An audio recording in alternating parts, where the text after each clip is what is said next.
over this landscape. And in a sense, the history, the story that we're telling, is of that being replayed over centuries and centuries. The name of these hills reflects that history. These are the Nuba hills, and the Nuba people believe that they are descended from the ancient kingdom of Nubia.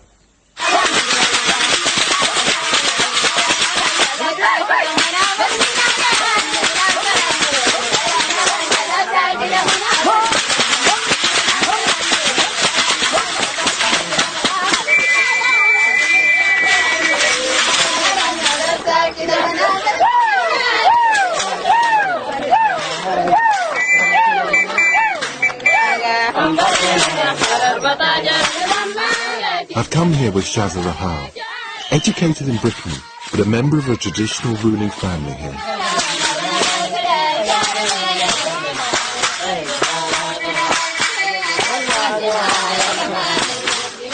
Her uncle, the leader of the village community, remembers the family traditions well.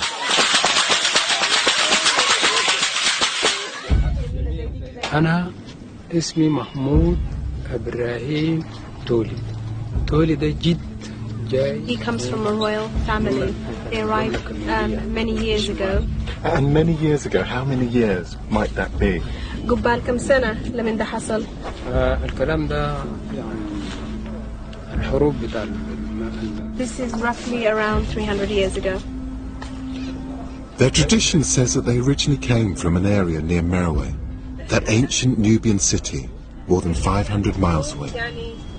I'm really keen to find out if there is a connection between the people of this region, the Nuba, and ancient of Nubia. I'm just really keen if this very much living place has a connection with that old mythology. هم النوبيان في مصر أيوة. والنوبة في الشمال أيوة. والنوبة في الجبال أيوة. كلهم واحد اتفرقوا.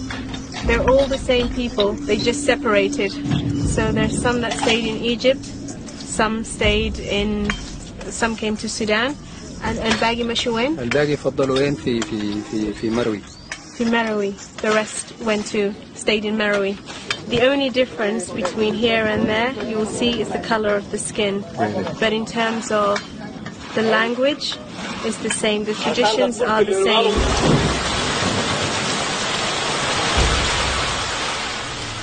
Can there really be a connection between the people in this region and the ancient civilization of Nubia, born more than 7,000 years ago to the sound of a rock gong?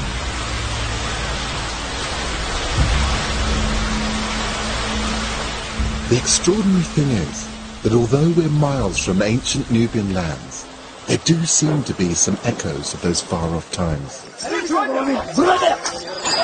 Today the young men still compete in what has become their most famous sport, wrestling.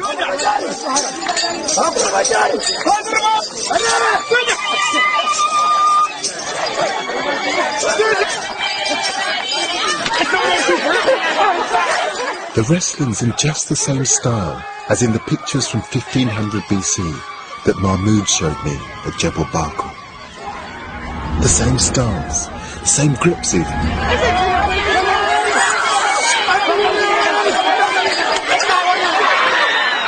Can I finally get to grips with this ancient civilization I've been searching for? I have to have a go.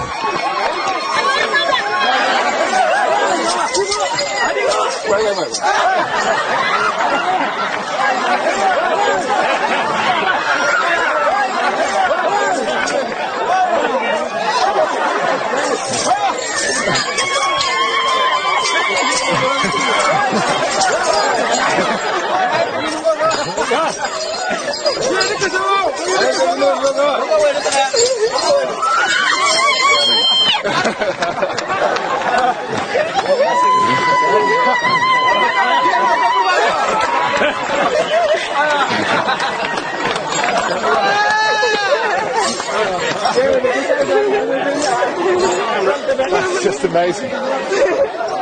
But suddenly, I begin to realise this is just like those ancient Egyptian hieroglyphs of wrestlers. Just like it.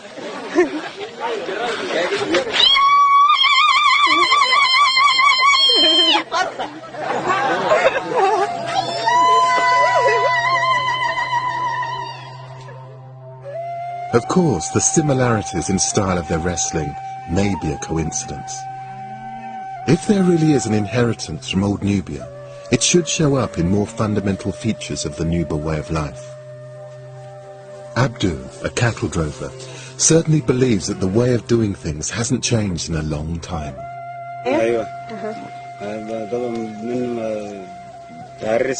has gone through tradition, through history, through family,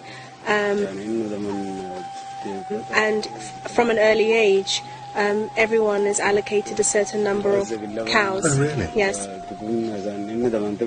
So that they can raise them, and they feed from them, like they use the milk from them to grow their children, and then they build on those. So obviously then the more cows you have, the more wealth you have. So cattle are absolutely integral to politics, to culture, to weaving the whole of this community together. Yes.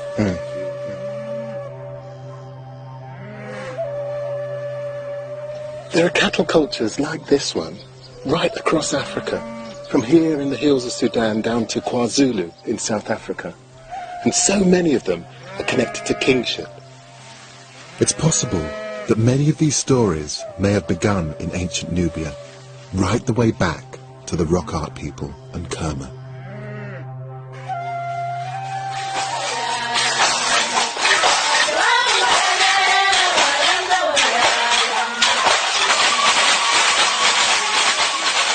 The Cambrana is Nubia's most important dance. Its origins are in ceremonies which initiate young men as full members of Nuba society. These headdresses are made out of cattle skulls. And I'm struck by something. At Kerma, the great burial mound was surrounded by 5,000 cattle skulls, just like these. Perhaps they were once the headdresses worn by dancers at the king's funeral.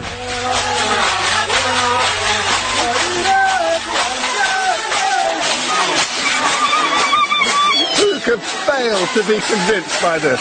I mean, this is those ancient Kerma cultures just brought to life. I mean, the cattle. I mean, you can just feel it. This is women singing about the cattle. This is men reliving those ancient traditions. This is absolutely everything that I've seen along the journey, but made it alive in this incredible dance. Are these people the descendants of that ancient kingdom? There seems to be an inheritance expressed in traditions about cattle, about wrestling, and in legends about an ancient homeland. Beyond that, it's difficult to be certain of the links between the people of Nuba and those of ancient Nubia. But such a connection would only be icing on the cake. The most important thing is the weight of evidence we now have the existence of Nubia as a remarkable, long-lasting, and indigenous kingdom. Nubia wasn't a barbarian wasteland on the fringes of civilization, as the Egyptians and Romans would have us believe.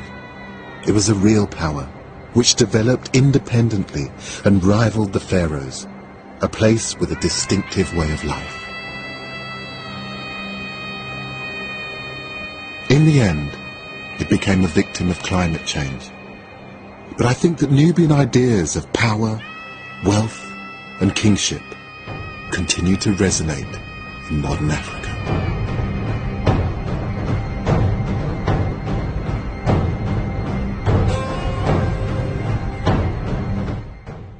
We're setting off on a journey of discovery in the wake of Egypt's first female ruler tomorrow here on BBC4.